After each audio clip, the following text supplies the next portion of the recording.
quick. Go ahead. No, go ahead. They'll be quick. I'm Go. sorry. One is, have you lifted sanctions on China's Institute for Forensic Science? And the other one is on Guatemala. The Supreme Court is allowing these cases to go ahead against the president-elect. He's calling it a slow-motion coup, and I'm wondering if you guys think it's a legitimate case or not. Let me start with the China piece. So first of all, let me talk about the meeting yesterday and what the president was able to announce. And that is the resumption of bilateral cooperation to combat illicit drug manufacturing and trafficking, including, most significantly from our standpoint, fentanyl, the establishment of a working group for ongoing communication and law enforcement coordination. We have seen China take 4 important steps in this regard. Number one, they are issuing a notice to their domestic industry advising on the enforcement of laws and regulations related to the trade in precursor chemicals and pill presses, something that we think is very important. They did a similar notice in 2019, and it led to a drastic reduction in the seizure of fentanyl shipments to the United States. They have begun taking law enforcement actions against Chinese synthetic drugs and chemical precursors.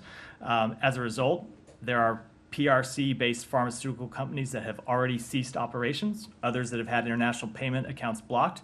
At the beginning of this month, for the first time in nearly 3 years, the PRC started resubmitting incidents to the International Narcotics Control Board's global database, which is used to share real-time information internationally about suspicious shipments and suspected trafficking, which is important to let global law enforcement, including U.S. law enforcement, take action against the shipment of precursor chemicals. And then fourth, as I said, we've relaunched this working group so our policy and technical experts can discuss law enforcement efforts and exchange information. So we think those were incredibly important steps.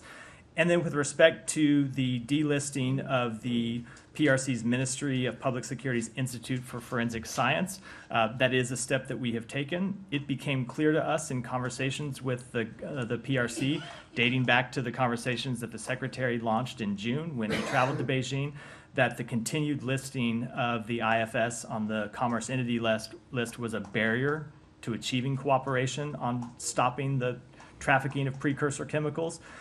It was a top priority for the Secretary and for the President to stop the trafficking of precursor chemicals out of China that can be used to produce fentanyl that comes into the United States. And so when we evaluated the issue and looked at all the merits of delisting the IFS, ultimately we decided that given the steps China was willing to take to cut down on precursor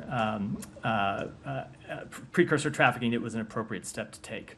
Stop there in case you have any follow-ups, and I'll go to That's okay. I can go to the Guatemala one. Guatemala would be great, yeah. Yeah. So on Guatemala, we are aware of the reports that the public ministry raided the homes of Semilla party members and others while also pursuing politically motivated arrests. We are also aware of leaked documents allegedly belonging to the public ministry, indicating their attempts to undermine the Guatemalan presidential election.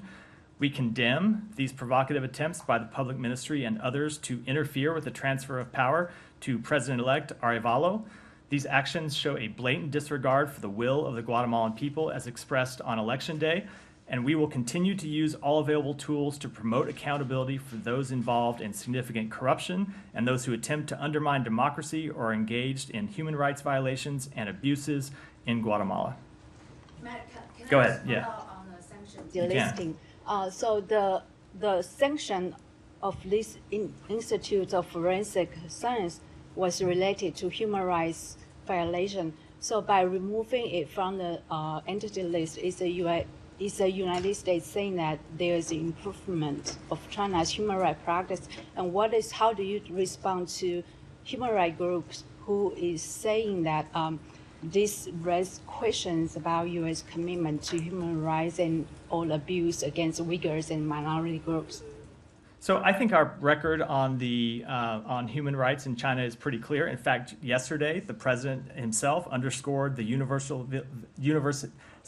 universality of human rights and the responsibility of all nations to respect their international human rights obligations. He raised specific concerns about human rights practices in PRC with President Xi. We've taken a number of actions since the outset of this administration related to human rights practices in China, and we will continue to do so. I think our record is very clear. But when you look at the decision we had to make, we ultimately decided that the listing of the IFS on this commerce entity list was a barrier to taking action that would save thousands and thousands of American lives. And so we have to make tough decisions in this administration, and the decision that we made was that when you looked at the potential of saving American lives by securing this cooperation with China on fentanyl trafficking, it was an appropriate step to take. Now, it's not the end of the story. We're going to watch how China complies with the commitments that they made to us. We're going to continue to talk with them about other steps that they can take, and we will continue to hold them accountable for their human rights record. That's fine.